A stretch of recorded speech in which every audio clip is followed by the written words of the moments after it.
Hello there, and welcome to What's the Point?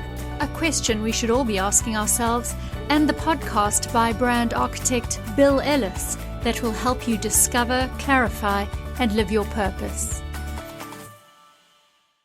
So hi, everybody, and welcome to What's the Point, the podcast that seeks to help you find your purpose, embrace it, and live your purpose. And I am absolutely thrilled to have as a guest today a man who is a thought innovator, an author, a purpose strategist, and a social entrepreneur. He's been called by many a life catalyst. He is incredibly interesting, and one of the things I'm most happy about is I get to call him friend. So it's my pleasure to welcome and introduce Anthony Meyers. Hi, Anthony. Hey, my friend, how are you doing today? Glad to be on your show. I listened to that intro and I was like, golly, I have to live up to that. So, but all is well. Glad to have this conversation with you today. Well, thank you. I appreciate you being here. And your challenge of living up to this is not a challenge. You frankly exceed everything that we've talked about so far. But as the intro says, what I really like talking about to start with, at least on what's the point, is just that. What's the point? What's the point, Anthony Meyers? I think we go through life trying to figure that out. Trying to figure out what's the point? What's the point of life? What am I supposed to be doing? What is accomplishment? All of these things. And, if we're not careful, we fall into the trap of following somebody else's dream or vision or something, or we fall into the camp of that's what I'm supposed to do. Mm-hmm. That is the next natural progression. And oftentimes once you get it, I call it chasing the beast. You catch the beast and realize I didn't want this. This beast has a voracious appetite. You got to keep feeding the beast, whether if you're chasing money or stature or career path or whatever that thing is. And you get there and realize this is not all it's cracked up to be. And you get to some point, it's like, what's the point?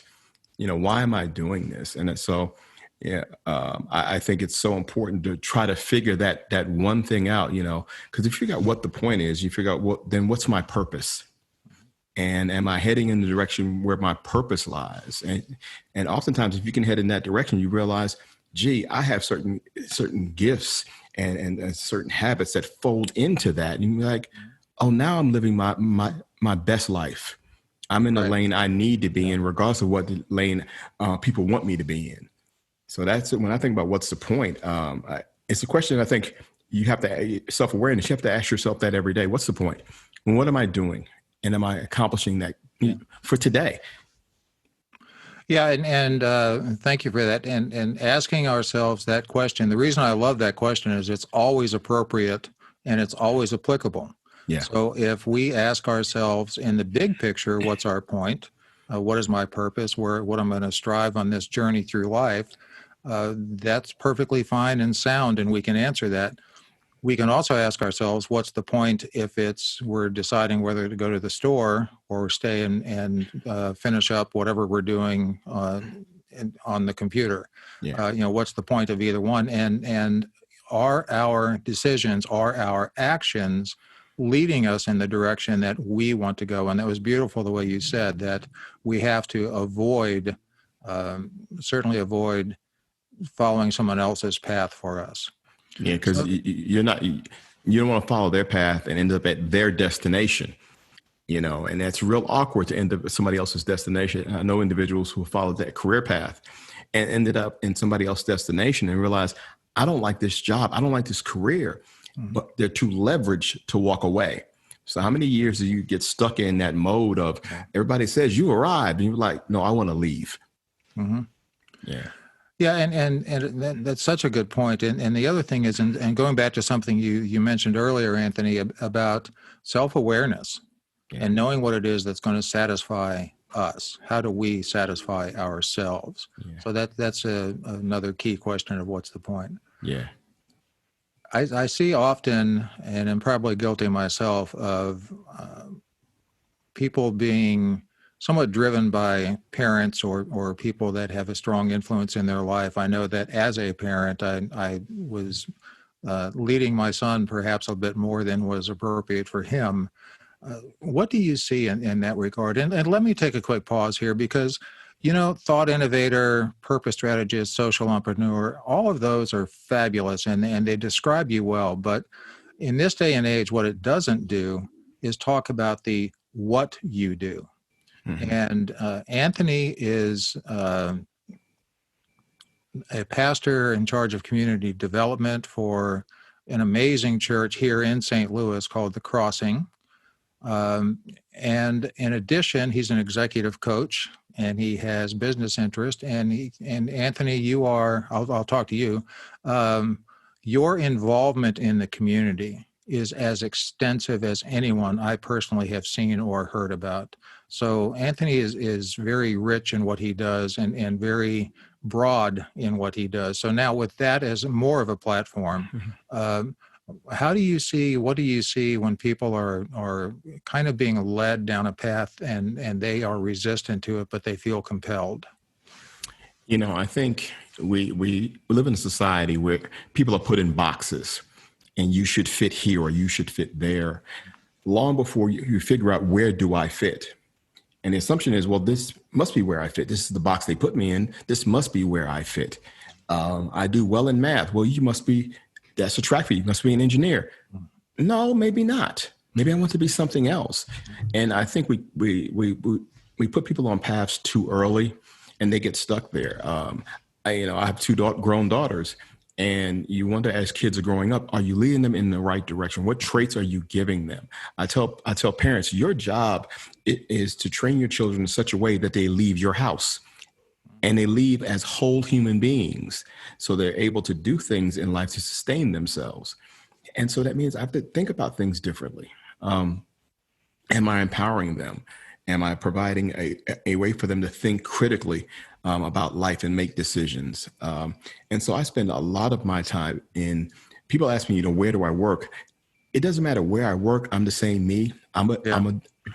I spent a lifetime getting to this point. I like where I am. I like who I am. Mm-hmm. So I'm not changing for anybody. And so I spend a lot of time motivating other people toward their path and building bridges. And whatever those bridges are, I'm a good connector. And so I think, how then do we get somebody who is passionate about a thing to walk that all the way out? So if it's a child and they're passionate about something, yes, they still have to go to school, but push them towards that passion. Yeah. I think when I was growing up, college was not an option. There's high school graduation, and about 8 weeks later, you're going to be a freshman in a college. That wasn't an option. And college was 4 years, 8 semesters. That's it. Mm-hmm. And you get out and get a job. You graduate on a Saturday, you get a job on a Monday. That was a progression of things. It wasn't, a gap year and I might finish undergrad in 7. No, that was not an option. And so you think, well, golly, what does that mean now? Because for some people's past may not be college. It might be some other trade or entrepreneur, or whatever that is. I wrote this thing called the 5th Grade Manifesto. And because I love 5th graders, they're witty, they're arrogant, they're self-centered, they speak their mind, they think they can cure every disease on earth, they still think they're superheroes and can fly, and they're still little kids. And somewhere around 6th, 7th grade, we say, get in the box, stand in line, do this, be quiet, and we kind of crush that in them. The only people that don't get crushed like that are entrepreneurs. You try to crush them like, no, I'm not going to do that. You can't get a loan. Yes, I can. You can't start that. Yes, I can. And so it's a 5th grade manifesto. How do we live that out? That I may be in the box, but the box doesn't really contain me. Yes, I still have to go to school. I still have to go to business school and get those degrees, but that's not going to contain me. That will not define who I am and who I will be. And so I think a lot of that is exposure. How do you expose children or yourself to experiences and people who are that will stretch you? I'm always trying to find people that will stretch my thought, stretch wisdoms, stretch experiences. And that can be scary. You end up going places, be like, okay, why did I end up here? Mm-hmm. Or you're sitting at a table and you realize I'm the most uninformed individual at this table, but somehow I'm sitting at this table. I must have something to say. Mm-hmm. And so trying to figure out what that is, but you've got to keep stretching yourself and stretching. I encourage parents, give your children experiences take them places that maybe you're learning together. But I think it's that wealth of experience that affords people an opportunity to think differently. And it's not just children. You and I have a friend, Gary Baker. And so last year, I knew I was going back to Africa, been to Africa 5 times. And I told Gary, this was probably in February. I said, Gary, you talk about this global vision. I said, have you been to Africa? Nope. I said, you need to go with me to Africa. He's like, what are you talking about? I said, Gary, I need you to go with me to Africa. I said, it will change your life. And 4 months later, he's in Africa with me, and just, experiencing something that has truly transformed his life and how he thinks. And I think it's moments like that you realize, okay, I can live a bigger life. I can live a more purposeful life. I can live a more defined life because my wealth of experience has broadened. People around me have broadened. I've seen things, and we all recognize that it's not just for me. Whatever I'm doing, whatever I'm experiencing, it's so that I can give that back to somebody else and say, hey, let me take you on this trip with me. Let me give you this experience with me so that they can do the same thing. So I'm always trying to replicate myself. And that's fabulous. And so there's so much in what you just said, and thank you for that. Knowing Gary, I've seen the impact that trip has had on him, because not just traveling, but seeing a whole different perspective of this world, seeing how different people live differently, learning, being open to learning, understanding that, yes, we have our way of doing things, but there are other ways to do things as well. And learning and expanding are phenomenal. And that answers, when he said, what are you kidding, going to Africa? Well, he could have very easily said, what's the point? Right. I think he knows the point now. And, I'm very familiar with that as well, because as you know, I've been married for over 5 years to a woman that I met 8 years ago, and we live apart. She lives in the Middle East. She lives in Dubai. And since I've been traveling there and in places in the world that I never expected to go, Africa, just 1 year ago for my first visit, the insight and the understanding and the caring that have touched me are incredible. So when you say give your children experiences, that means an awful lot. Now, talking about experience, I mentioned earlier your journey through life. You have done some pretty interesting things. You've done some pretty different things, including you talked about college. You've been the vice president of Texas College. You were the assistant director for the city of Fort Worth, Texas, which is not a little village. Right. You have been, in many different instances, I suspect, a chief motivational officer. Yeah. But one thing that really kind of gets people to go, is when they find out that you were a police officer for quite a while. Yeah. Tell me about that. The unintentional officer. I tell you, I was in college and my parents were accountants. And so the thing was, you'll be an accountant too. And I used to watch my parents do this, and I'm like, yeah, I'm not doing that. And so, went to school, freshman, sophomore year, dean's list, counting business, and I hated it. I hated it. I was like, I'm dropping out of school. And they were like, well, no, you're not. Pick another major. I was like, okay, what do I pick then? I picked criminal justice, and I loved it. But I really didn't know what the next was. And it just so happened my aunt was the campaign manager for the sheriff in North Carolina. And so interesting part about that was that every so often he'd be at our house. And this is a big behemoth of a man. He was 6'9", huge human being. He used to play for the Pittsburgh Steelers, John Baker. Wow. And so one Saturday morning, I was home from school, and it was my senior year in college. And he says, what are you going to do when you graduate? I'm like, why are you bothering me? It's Saturday morning. I'm just trying to get some bacon, okay? And he said, you're going to come work for me. And I was like, what? Come work for me. And I thought for a second. I said, okay, you go to the academy, you get a take-home car, full-time check, you get paid. Sure, I'll do that. Okay. And so that's kind of how it happened. And so graduated a few months later, went to the academy. And I really thought at that point, law enforcement would be my career. I really enjoyed it, found a niche in doing it. It was a different time than it is now in some respects. But really thought that was going to be the long-term path for me. And about 5 years into it, realized maybe this is not the path. There's some other things I want to be able to do. But, it's interesting when I look at it now, when I look back at it, all the things that are happening now. I mentor a lot of officers now. I spend a lot of time in officers' lives right now because I understand what it is to be an officer. And I sit at these crossroads. I understand what it is to be an officer. I understand what it is to be Black. And so in our current society, with all the things that have gone on, I sit at this nexus, and I've had great conversations on both sides. And as a bridge builder, how do we bring those sides together to have purposeful conversations? So,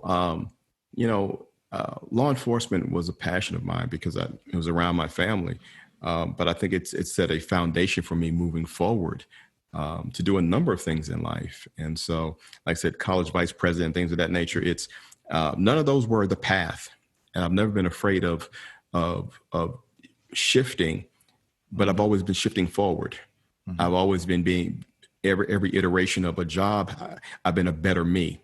Every iteration of a move, I've been a better me. Mm-hmm. So I've been better at motivating and leading and also leaving legacies at what I do.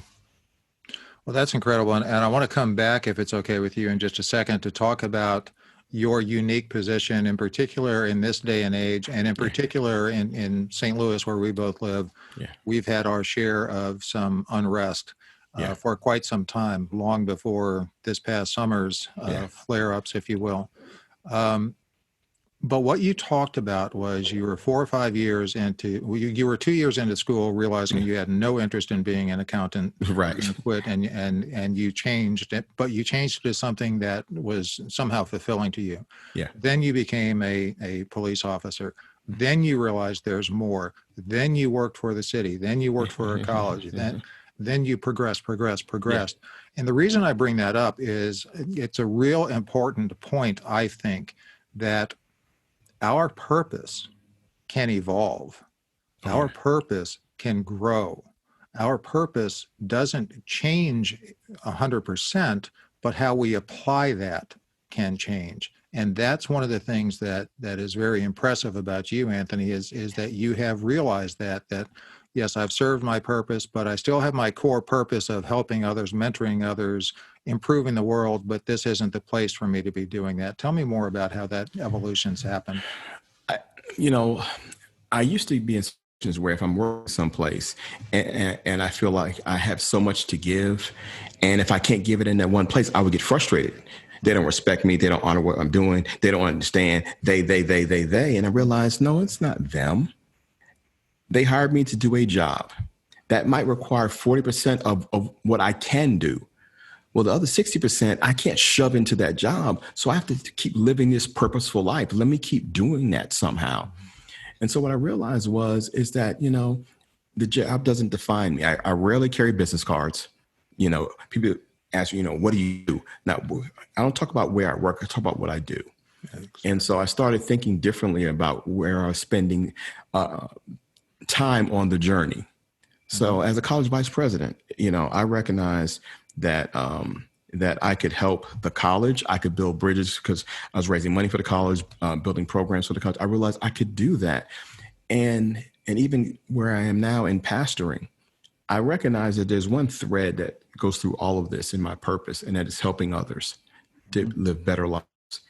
And so it has been the constant purposeful thread through all of these. And for me, that's indicator that I'm in the right direction. So I've never been afraid of transitioning, but as long as I'm staying within my purpose. Mm-hmm. So I've never left for a job, because jobs can take you out of your purpose. And so I'm constantly trying to stay in tune to what I'm doing. So I'm fortunate now that I have a job that I can live out my purpose in doing what I do. And so recognize that all of it doesn't fit in there, but it's a good fit for me. And I think that's what people need to figure out. What's a good fit for them? I tell individuals that they may be doing a job, and that job for some people are just the basics. It's the job, just over broke. Mm-hmm. They're just there, and so that's where they are. But for others, it's like, okay, this is my career path, but that might not be your life path. And that's okay. It might be the path that you're on that pays your bills, gives you a great quality of life, gives you security. But then you may want to decide, but I have more to give. So I'll give this outside of my job, and live a very balanced life rather than hoping I get all my fulfillment and everything from the job. That may not happen. Yeah. And I love how you so clearly stated that you can move and evolve and change and shift and still be true to your purpose. And, JOB just over broke. However, there's so many people that feel their purpose is to make money. And there's a great line in one of my all-time favorite business books, which you're familiar with, called The Go-Giver, where it says, making money is not the target. It's what gets you to the target. Right. And it's what allows you to do what is important to you as an individual. Do we need money? Yes. Is making money bad? Absolutely not. But doing it in such a way that fulfills ourselves is going to position us to, in turn, be able to help others.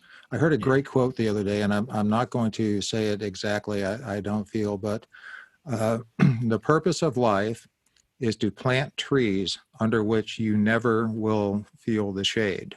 Right. In other words, do things for other people. If you live this life and only person you've given to is yourself, that's a selfish life. Mm-hmm. I think we're created to give to others, to be there for others. And I think money is a tool. It's a means to an end. It's not the end. If money is the end, you may live this shallow life of all the things you could have been and could have done that money cannot buy.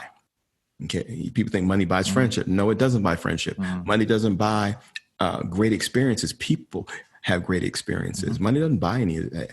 Money can help create some formats around it, but I know what it's like to sit in a driveway with people and just laugh and have a good time, and has nothing to do with money. And I think in our current state, when you have COVID around, I think people have changed their mindset of what used to matter, because you recognize the corner office didn't matter, the car didn't matter, the parking space didn't matter, all these outings didn't matter, because you couldn't do any of those for the past 8 months. So then what do you do? Who are you then? And so you have to reassess as time goes, as society changes. And I think that's one of the things that we have to recognize moving forward, that society is going to keep changing, and the only constant is change. And so how are we adapting to what that is? How are we becoming innovative to what that is? And that's a great point. The whole COVID pandemic experience has been unique to everyone in the world alive today. And much like we have to guard against being led down a path by people that care about us, your parents urging you to become an accountant, I think, and I've seen and I've spoken to a lot of people about, be careful about allowing the current condition to determine who you are and what you do. Yeah. And at the point, so whether it's being urged by parents, whether it's having to adjust to a situation from a pandemic, or whether there's disturbances or changes or differences in our community, the key to it, I think, is being true to ourselves, understanding our purpose, and before we act, at least ask ourselves, what's the point? Now, speaking of how we adapt and change to different situations and your unique qualifications and ability to really instill in people hope and insight, I have seen and more heard about your involvement primarily in the St. Louis community, the greater St. Louis community, on both sides, if you will. And I hate to say that there are sides, but that's just the way our society is. Yeah. But you already referenced that you've had a lot of interaction with police officers, both white and black, but you've also had a lot of interaction with citizens and in the community who are in situations where they don't have money, and a lot of them don't have hope. And those two can kind of collide. Just tell me a little bit more, Anthony, about your experience in that situation and how we can maybe help, even if we're helping another person as opposed to the whole community. You know, I think I've been really blessed to have parents and grandparents that instilled in me some core values, that you respect others, that people matter, that whatever you get is a gift, and don't look down on anybody, regardless of where they are, where they grow up, or what you have. And so when you look at our society as polarizing as it can be, we have this thing of, well, if you don't agree with me, you must be my enemy.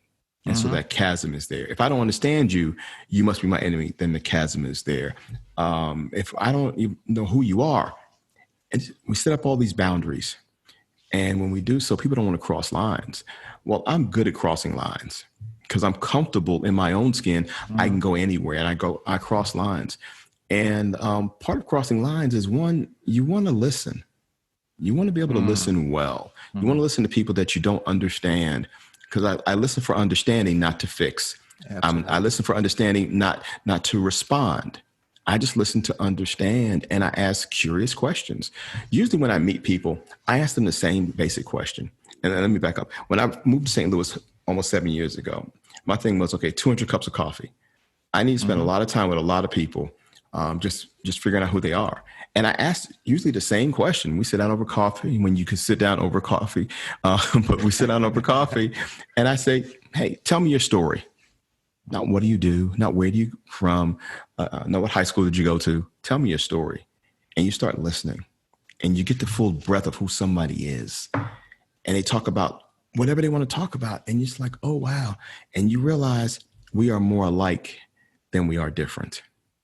I've never met anybody that I couldn't find one or two things about them that we are alike about. And that's what I lean into. We will have differences probably, but I lean into, how are we alike? Because if we can find allegiance there, then we can talk through the other stuff. But if my first notion is that I listen for how we're different, then that's what I attack. Then all it came for was a fight, and that's not good.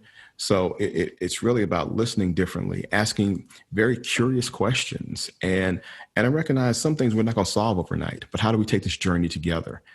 And so I spend a lot of time doing that. So listening to communities that may feel underrepresented, they may feel under attack, they feel frustrated. I understand what that is. And try to figure out, how do we build bridges? Who are the influencers that I know or my network knows that can reach out to them and say, hey, how do we build that bridge there? We've got have a friend that has a church in the city of St. Louis, and it's in a very hard hit area of poverty and crime. And right now, COVID. It is in the city of St. Louis. It's a hot spot for COVID. And so we've been helping it long before this. How does he wrap his hands around that community, whether it be rebuilding some of the houses there and working on things like that, because that makes change. That's not about us putting our name on anything. It's about, how do we empower somebody there to do something great for their area? It may never benefit us, and that's okay. And so I think part of it is, it's not about me. If I realize, if I live my life that way, I will always have what I need, as long as I give everybody else all of me. And I think about that every day when I go to sleep at night. Did I give my best self today? Did I do what I was called to do today? Did I give my very best self? If that's so, that's a good day. I didn't shortchange anybody. I didn't shortchange myself of what I was supposed to be able to do. And that's fantastic. And I see that in you. If your purpose is to help others, to build bridges, and to empower others to grow and improve their life, and you fulfilled what you go to sleep at night thinking, yes, I fulfilled what I intended to today. Yeah. What a beautiful thing. You and I actually met when you were, as the result of one of your many, many bridge building efforts, and you may or may not remember this, but you produced, I'll call it, an event post-Ferguson that brought together some of the people that were the leading protesters on the street, some of the police officers, one of whom was in charge of all police activity during all of those Ferguson riots. You brought together a movie maker, and you brought together a group of people that otherwise would never have been together, I don't feel. We were black, we were white, we were old, we were young, male, female. And the whole purpose of that, and what really moved me about that, is what you just said. How do we find common ground to move forward in the best interest of everyone? And during that, your 200 cups of coffee, during that event at the end, you said, and I'm on a mission to have 200 cups of coffee. So get in touch with me. And that's exactly what I did. And we exactly had a cup of coffee. And what you said is, tell me your story. And I found that's the easiest way. It's non-threatening. That film was Show Me Democracy, and it really talked about the uprising in St. Louis. And I realized that if we were going to make change, we had to talk. And I'm not afraid of putting people in a room that disagree. It was easy for everybody who was on stage to say, yes, I'll go. I'll get up there and have something to say. And, it's funny because we did a survey at the end, and I asked everybody to fill out the survey. And the people, who filled out the survey had great things to say about it. I didn't want to talk to them. There were about 47 people had very negative things to say about that night. I met with all of them over coffee. And I didn't have, some of them, I read what they wrote. I was like, I don't want to meet with them. I don't ever want to meet with them, not ever in life. But I said, that was my commitment. I was like, yeah. And so I've met with them. And I'm going to tell you, some of the hardest things I read were the best conversations I had. Yeah. It started off with tell me your story, and have had great conversations because it leveled the playing field, and so that we see each other's humanity. Mm-hmm. I think we're so enamored by them and us that we forget that we share this earth together. Yeah. We share this human existence together, and we are all we have. So maybe we ought not to be enemies all the time. Maybe we ought to think of better ways to coexist together. It doesn't mean we always agree, but we agree on more things than we don't. Exactly. And that's funny. And probably a couple that was sitting at my table very likely were in that group of 47 that you met with. Because at the end, you encouraged everyone at their table, just stay at your table and talk. And my table ended up having such a rich and vibrant conversation. We were there. I mean, you guys were like flicking the lights, saying, let's go. I've got to get to bed. And yeah, it was exactly what you said. It was a combination of people that had differing views. Several of us were into hearing other views, some not as much, but it was a great conversation. So that's fantastic. And it's you also said earlier, you've said there's so many jewels in what you've said today. Thank you again for being here. When you said if we can focus on what we have in common first, yeah, it doesn't mean what we don't have in common isn't important and should be ignored. But it just means we're more alike than we're not alike, and we have more in common than we typically give credence to. And if we can start to embrace that, we can start to have conversation and build relationships, and it can only lead to a better world. Yeah. Even if it's just our little part of the world, even if it's just you and I separately meeting someone new, that little bit can be a ripple. If we don't get along, we have more to lose by being enemies. Mm-hmm. And so we have to look at that. What am I losing in society as enemies? Mm-hmm. Peace. We're teaching another generation to hate. We're teaching another generation that's easy to opt out of life. And they're like, no, that's not our purpose. So every generation behind us ought to be better somehow. Let's leave them better somehow. Mm-hmm. And so I think it's part of our duty, our obligation, to tear down some walls that we have around us, perceived or real, and have better conversations. I've been in some crazy parts of this world, and have gotten into a taxi in Zimbabwe, and I have to trust they know where they're going, because I have no clue. There are no street signs and a lot of dirt roads. And I'm like, hey, I could end up anywhere. Yeah. And I've done the same thing. Hey, tell me your story. And having great. So I do that all over the world, because everybody's got a story. Everybody wants to be heard. Everybody wants to be appreciated. Yeah. Everybody wants to feel a part. Yeah. And, if you look just in the political divide, Republican, Democrat, and all this, the vitriol in between. But if you sat people down and said, wait a minute, let's take politics off the table. Let's put some good food on the table. Hard to get mad over good food. And let's have a conversation about other things. I think you realize, wow, I might not agree with you, but I like you. Mm-hmm. And if I like you, maybe I'll listen to you. And I might not change but let's have a conversation. And the whole thing, communication is so important, and that's why it's one of my 5 pillars of branding, communication. Yeah. But the key to communication is exactly what you said, and it's listening. And listening with the intent of learning, listening with the intent of understanding. And it doesn't mean that we have to agree. Right. It's not saying you have to agree with what the other person's saying, but we should be at a point of accepting that they have a view. And I know that's an area that I can always improve upon, but listening with the intent to understand and grow is key to everything. So in consideration of your time, I'll ask if is there anything else that you want to touch on? Because I've got one more thing that I definitely want to touch on. I just think for you and those that will listen to this podcast to recognize a couple things. One, that it doesn't matter what age you are, you still have a story to write, and that you can get unstuck.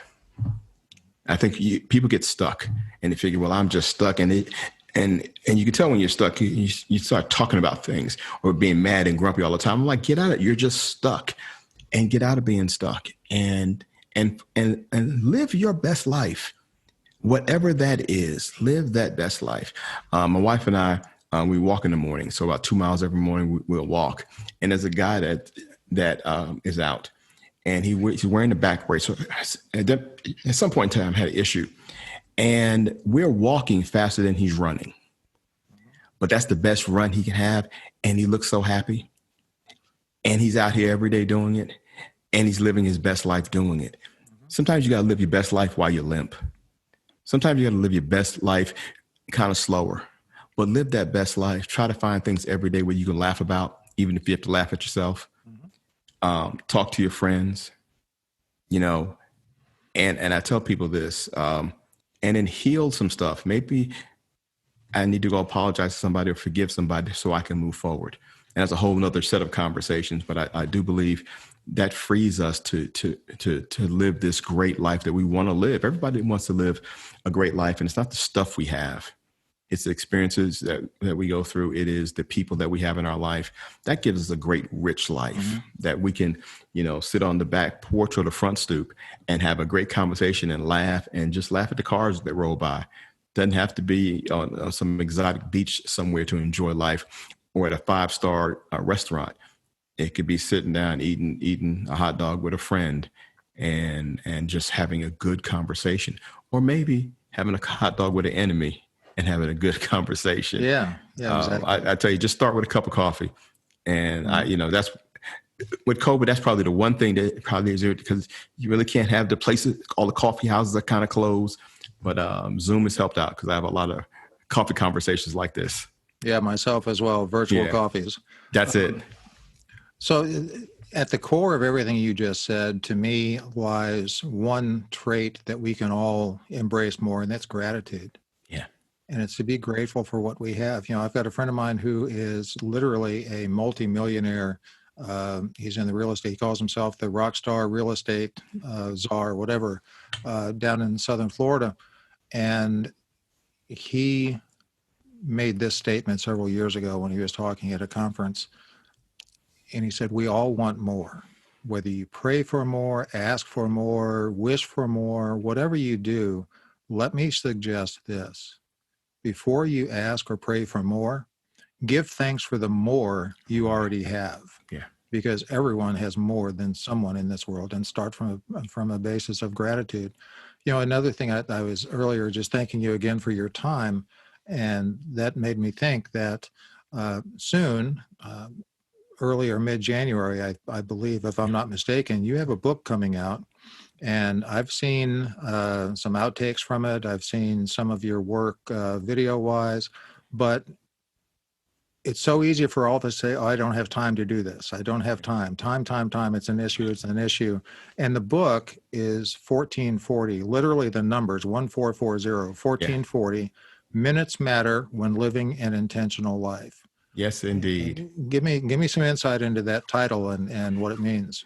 There are 1,440 minutes of each and every day. Everybody gets that. Some people wake up and they live amazing lives. utilizing every minute. Some people yawn, scratch, and wonder, oh, what happened? Day has passed them by. If you want to live an intentional life, you have to master those minutes every day. You have to find ways that you don't blow time, because you don't get it back. That is the one thing that all of us get, rich or poor.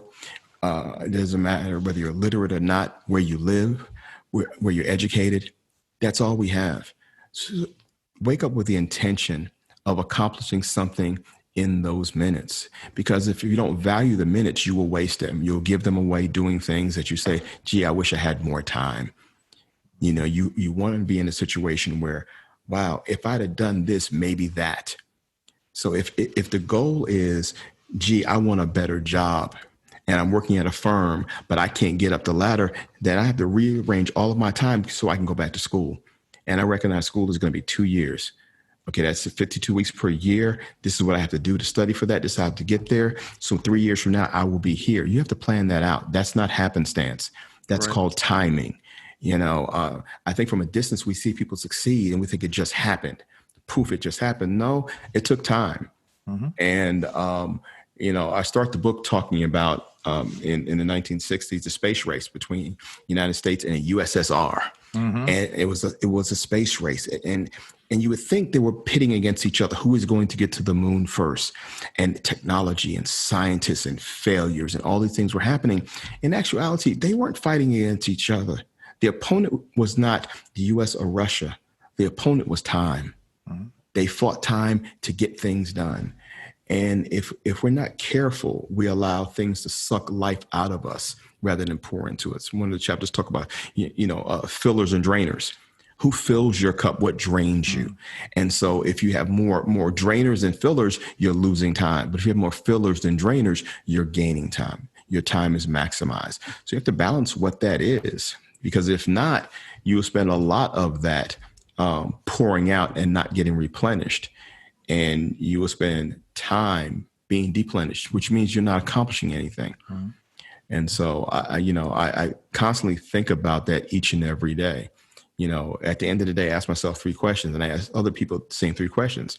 What did I learn? Where did I win? Where did I lose? What did I learn? Those 3 questions every day. Where did I win? What did I do today where I felt like I won? Where did I lose today? And what did I learn? And if I do well in that day, and all days aren't good, I realize I maximized my time well today. Mm-hmm. I got that stuff done. And so I try to hold myself accountable for that. I put everything in my schedule. So let's put it in there. I mean, I try to live that part regimented, because I need to make sure I'm doing it. So when we talk about the 200 cups of coffee, when I started that, I put times on my calendar, and it said coffee. That's all it said. Nobody's name. Mm-hmm. My job was to make sure I had somebody's name in there. Well, I had to work on that. So every week I'd have names in here, because if not, there was an opportunity to meet with somebody to further along what the goal of what I'm trying to do. And I blew that time. Yeah. That's an hour that I just wasted. It's out of my schedule, unfulfilled. So how many pieces of our life are unfulfilled, sitting there because we didn't maximize the time to make it happen? Well, I have heard you before with your suggestion of the 3 questions: where did I win? Where did I lose? What did I learn? Mm-hmm. Practice that, not as often as I could, but I've certainly passed that along to clients of mine, and it's made a tremendous difference. And what I know is, at the end of the day, when I say, where did I win? I'm going to be able to put on that list, having as a guest on What's the Point podcast, Anthony Meyers. Anthony, thank you so much for your wisdom and your insight and your time, and importantly, your friendship. Thank you for everything you do. I appreciate you. Thank you for what you do, Bill. And thank you for what you're doing, not only with your consulting in your company, not only making companies better, making people better, because people are the companies. And I think that we're in shift times. We're more about people than the brand on the company. The people are the brand. And I think you're helping companies understand what that is, develop that. And so I'm cheering you on as well. Well, thank you, my friend. I appreciate that. And I look forward to further conversation. And I can't wait to get your book. If you want to get in touch with Anthony or learn more about Anthony, probably the best thing I can suggest is go to anthonymeyers.com. That's it. anthonymeyers.com. That'll be in the show notes. And I know on his site, Anthony has his Instagram and all of his other social media. So check out this man. You'll be glad you did. Thank you so much. Take care, my friend. Thanks so much for tuning in. And if you like what you heard, please subscribe so you don't miss an episode. We can promise you'll gain value in every one.